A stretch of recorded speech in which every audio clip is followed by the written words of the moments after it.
Hi there and welcome back to another recap video of the Austrian Bundesliga. In the fifth round I have been facing the very young Austrian FIDE-Master Gschiel, and the game became very wild after very calm but surprising opening choice.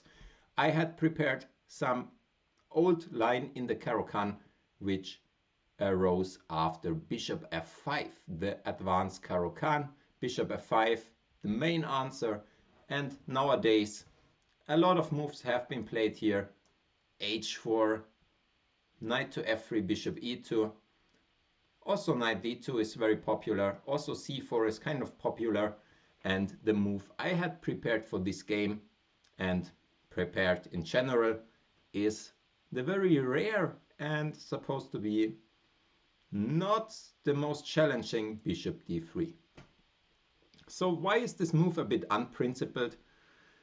Well, usually in the advanced Caro-Kann, black is having some issues with his space, and usually the side who is having more space should not trade too many pieces. So that's why in itself bishop d3 has some logical flaws, but there are still some ideas behind it, and especially as a surprise it can be very good. And overall I still believe in the strength of this move, not just as a surprise weapon. Usually games continue like takes e6, so that white cannot throw e6 himself, knight to e2, queen check, and queen a6.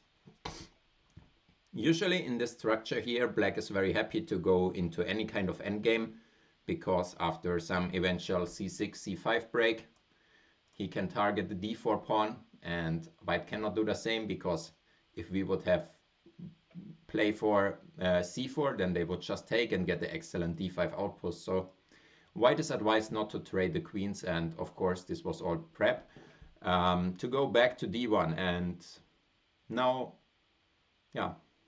let me introduce you to the concept. What is white playing for here? In general, the white plan is quite easy. So white wants to go with some smooth development, bring the knights to e2 and f3. Thus, the d4 pawn would be very solid forever, because it's very hard to attack this pawn more than 3 times with black. And white has it firmly defended. The bishop on c1, it can stay there for a while. It's not so not such a rush to develop it anywhere, and the king usually goes to the kingside, castles. Meanwhile, black is facing one problem, and while white is facing no problem, it is one problem more. So what's the key problem with the black development is here's those two pieces which just share one good square where they can go. So both bishop and knight, they want to go to e7, because where else? There is no b4, there is no c5. There's just e7. There's also not really this h6 square, because white is usually happy to trade there immediately, and black's pawn structure is kind of shattered. So of course there are some attempts and there are also some solutions, but in general it's not so easy. For example, if black tried to play knight e7, use the e7 square for the knight, put the knight to f5 or g6, and then put the bishop to e7, this is quite logical in itself, but there are some dangers. For example, a knight on f5 might be hit very early with g4, while a knight on g6 might be hit with such ideas very early too. So there are practical problems, and black needs to find his way. And if you have prepared this with white and you know how to tackle all those approaches, it can be very, very dangerous. Moreover, there are not so many alternative options for black. He just needs to get the pieces out in one or another way, and white has some space, some center, some smooth development. And after all, if this queen is not traded, it's not so nice on a6. So black continued with c5, which is a logical move, freeing the c6 square and putting some pressure on my center here. I continued knight to d2. He went knight to c6 and I went knight f3. Here I will quickly show one nuance of the position, which is that after c takes d, and bishop b4 check, we absolutely should go king to f1, because if we traded the bishops, black would have space for every single piece. Meanwhile, if we don't trade the bishops, this bishop might look like a developed piece now, but it will just be a target very soon. a3 followed by rook b1, followed by b4, b5 might be coming, and this bishop might end up on c7 or d8 usually, where it's not great. So we should see it as a target, and we should not trade it off simply with bishop d2. Meanwhile, the king is quite okay. The rook sometimes comes out via the h-file, and the king can just stay on f1 or sometimes even hide away on g2 or g1. So that's the idea here. It's very important, but my opponent did not go for that one. But instead he played h5, which is in itself still quite a logical move, I would say. But usually white needs to pay a price for it, which is going h4 himself to provoke h5. But here white was not forced to weaken himself and weaken the g4 square, but black has voluntarily weakened his g5 square. Why did he do that? Well, I think he wants to bring the knight to f5, and at the same time he doesn't want to be kicked by g4. Also, he might consider playing knight h6 and not being forced to take with the pawn, although I think even if you take by rook, you're worse because you have some issues with the king, you cannot castle, and the rook is kind of weird. So I rather think his idea is knight e7 and knight f5. I just continued, quite unimpressed, castled, put the king into safety, and now he played knight g7, after which I missed my first big chance because I could take on c5, but I was not sure how to evaluate the consequences here. After knight g6, I lose back one pawn, but I can keep the c5 pawn and give the e5 pawn. I kind of was not optimistic enough in this situation, but actually white has a huge initiative in the center with bishop f4 and rook e1 coming, and I should have actually opted for this one, which is a huge advantage. Instead, I aimed for the calmer bishop to g5, kind of exploiting his weakness on g5. He can never really expel my bishop, and at the same time this bishop is quite annoying, sometimes preventing long castle, sometimes even willing to take the knight, and this worked out very well in the game. So he continued with knight f5.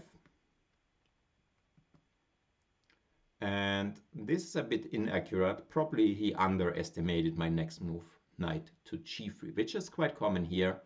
And black has a tough choice to make. If he plays g6, he kind of weakens his dark squares, and I can usually just take, and the bishop on g5 will be a monster.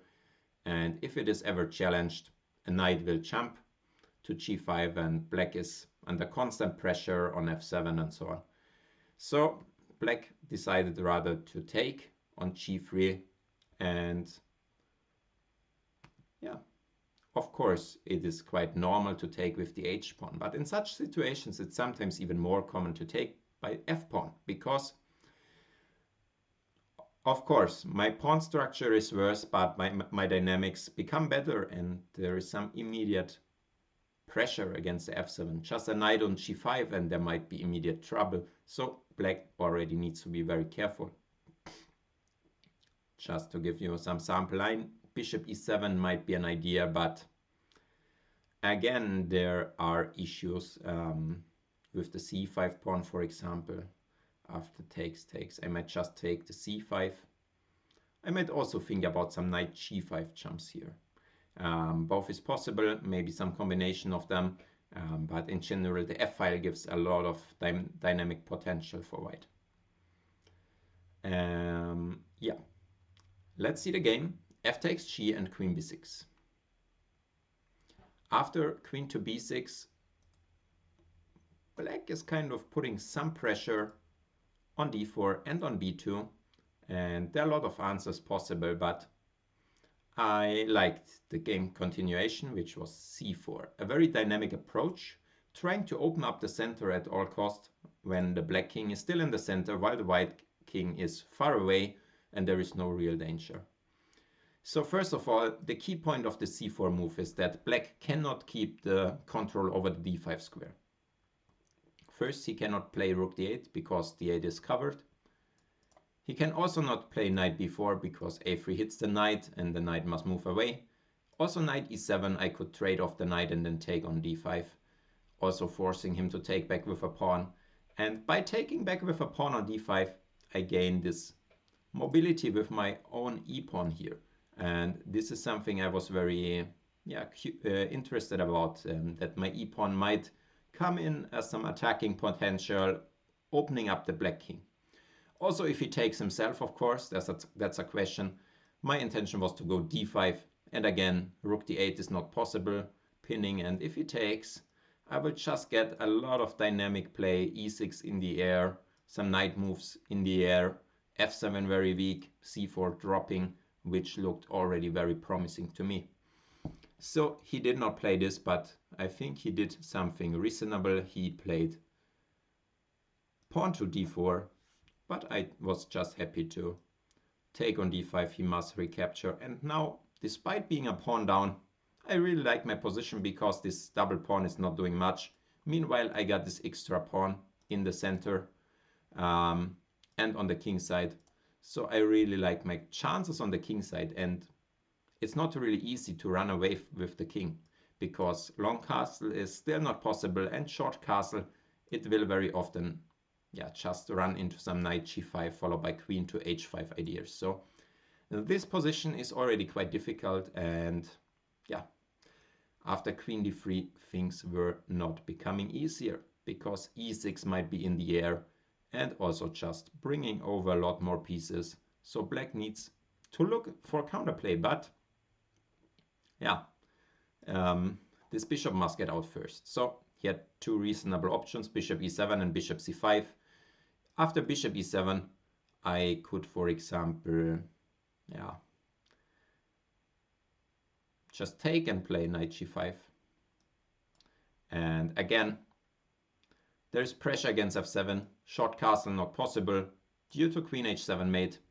And so the situation is already not that easy. Maybe you might think about something like queen to g6. Yes, but white should, I think, keep the initiative at all costs, not trading queens, queen b5 check, and keep attacking with a huge initiative. So he didn't go for that one, but instead tried to keep the bishops on, which I thought was an interesting choice. Now my bishop is kind of blocking the square for the knight, and this moment was not so easy for me. There were so many options, and there are already some ways to go wrong.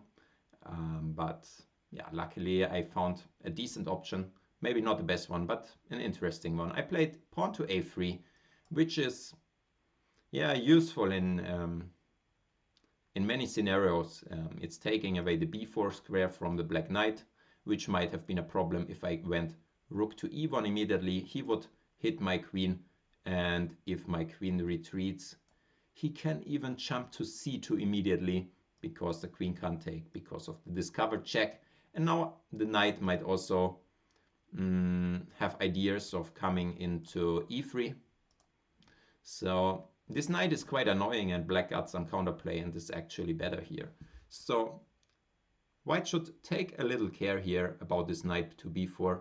Of course, a3 is not the only good move. Another good move would be rook to c1 or king to h1, stepping out of this discovered attack. However, a3 is still, even though the computer doesn't approve it that much, I think it makes a lot of sense. Black can still not greedily take this pawn. I will just try to play something like either bishop d2 and the queen needs to go back, after which rook b1 follows with a huge initiative. Also this bishop d2 has opened up possibilities like knight g5. It's excellent. The main drawback might be that black might get away with castling here, which he actually did in the game, but practically speaking, I think he faces quite some challenges there. Also note that this insertion of a4, a5 would be just beneficial for white because it's again white to move, and Yeah, black is not so excited about a5, but white is quite happy that there is no longer any knight to b4.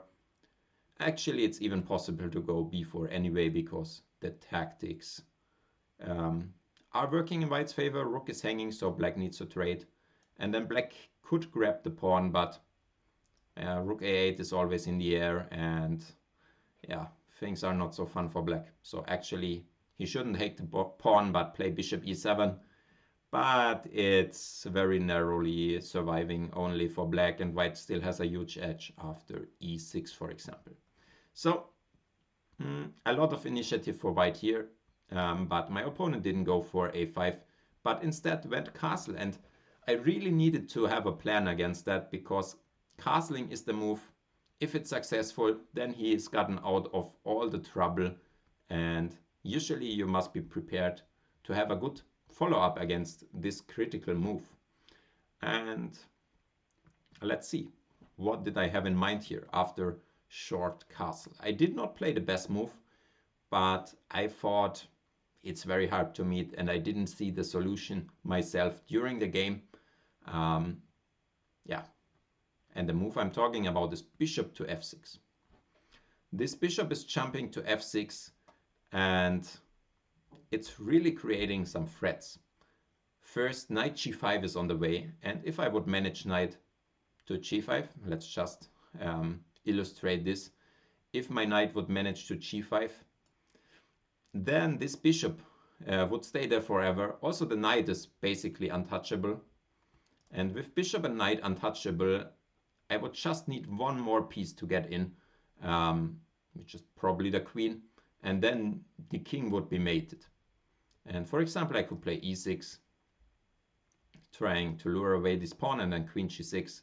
I'm also pretty sure that also g4 might be good enough, because it just tries to get the queen around like this way. It's slower, but it's still winning. So this would be horrible for black. So he needs to kind of tackle the challenge, and my opponent decided to capture the piece, which was not best. Actually, he should have tried something like this, trying to ask the bishop. And then it's not so easy for me after g6 to actually break through with e6, because yeah, he can trade off the bishops and kind of more or less organize himself here.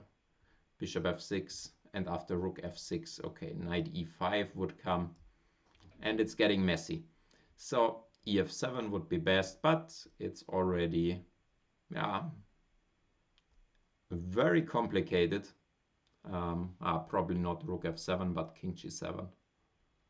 Yes, and black is holding, but this is quite difficult. So I can understand that he took the piece, but still, challenges are not over, and for me it looked like black is very close to losing, and I actually also thought that he needs to give back the piece more or less immediately with some knight e7 or some rook e8, not to be checkmated. For example, I thought rook to e8, and now I wanted to play queen to f5, not knight g5, because rook e4 would sacrifice the exchange, but he would get rid of my knight as some counterplay. So I wanted to get in here with the queen, threaten queen g5, queen g7 mate, and only now he should give back the piece.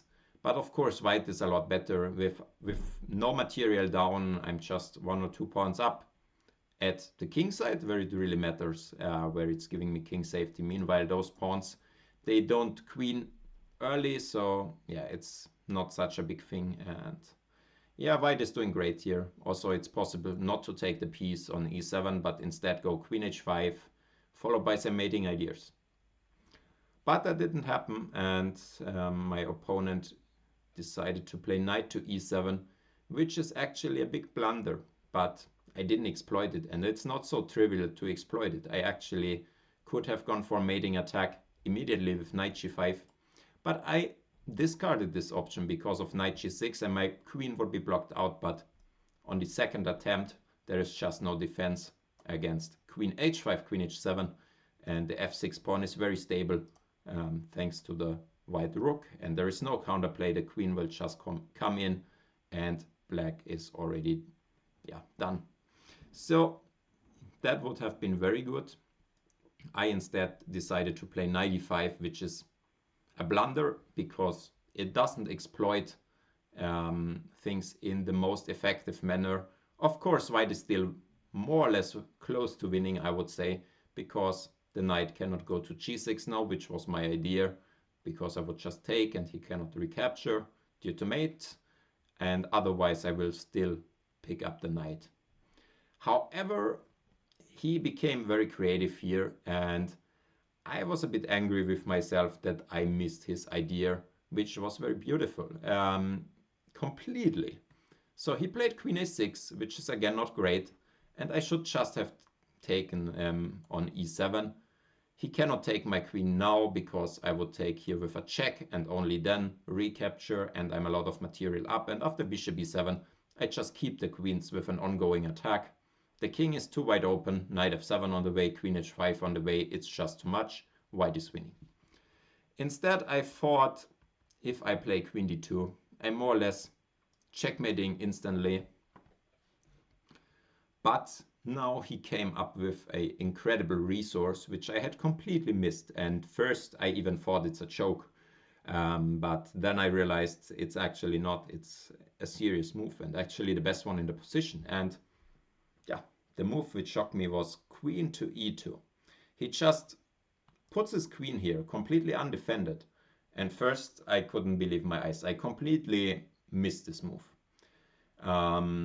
But the idea is, of course, if I take, he will have this discovered check, hitting also my queen, and he will regain the queen. Of course, this is possible, and this is what I went for finally. I can get a bishop in return for the queen, and then I'm 1 or 2 pawns up in the rising endgame. But this needs some technique, and it's not like winning 100%, I would say. So this was not my ideal solution. First, I tried to find some checkmate here against his king with queen to g5.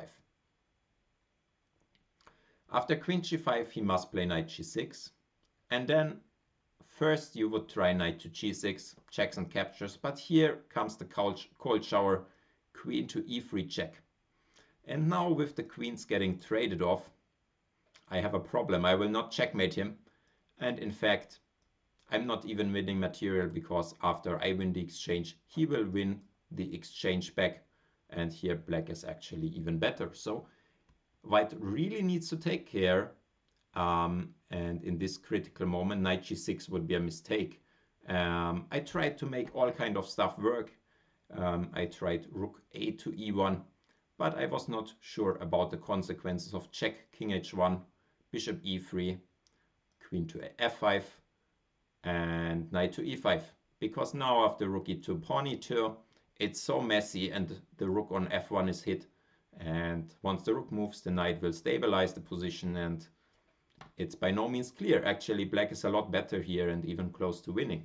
I also tried doing the same thing with the other rook, so that the rook on f1 would not be hit by the pawn, but again this would fail, because this time the problem is not the hanging rook, but that the f2 square is undefended, and black can go there with the queen, also with a close to winning position. So, and that all didn't work out, and since always this d3 check was the problem, I finally figured out the winning move, but I did not calculate it till the very end. King h1 is winning because queen e5 runs into queen h6, and black needs to give the queen to avoid the checkmate. Also, there is no longer any queen trade on e3 happening because of rook f4, but this is actually the variation where I got a bit tricked. I thought after rook e8 I don't have queen to h6 because of bishop f8, but after this I thought he could give a check and I have some trouble, but I simply have rook to f1 and black has nothing. White is just mating in a few moves. So this would have been clearest, and that's why after queen to e2 it was a mistake to take the queen, because this concrete sequence of the checkmating attack would have worked if you calculate it all down to till the end. Still, practically speaking, I think queen e2 is the risk-free move, because there is absolutely no chance that you kind of miss something. You are material up. The only risk or danger of this is that it's not enough to win the game. So, but there is no risk of losing, basically, because we are pawn up and simplify down to the end game. But still, it might turn out badly. So let's see how this endgame went, but actually after some more accuracy I could win the game quite smoothly. He played in this position rook d2, and after h4 rook to c2, which was the final mistake, because now I had a winning combination, rook to e8. Now if king h7, he would be mated on the h-file. That's why it was important to start with the rook on e8, and after knight f5 there is a nice sacrifice, rook takes, and the king cannot take due to the checkmate on d8. And if the king went up here, now actually the most accurate sequence is rook g5, building the mating grid, rook g7, king h6, rook h8 mate. I kind of did not spot this, but because I thought rook g2 coming, but after king f1 black has no consecutive checks and will be just mated. Instead I chose a very clean and safe approach, which was knight f4, threatening mate, basically forcing the trade of rooks, also guarding the g2, and after that he already resigned because he will be a knight down for nothing in the endgame. So that was it about this game. Quite some fun attacking chess here, some interesting Caro-Kann idea. Hope you enjoyed it. Hope you can try to employ this idea in your own games. Let me know what you think about it. If you have any concerns, write it in the comments below, and I hope to see you in the next video. Goodbye.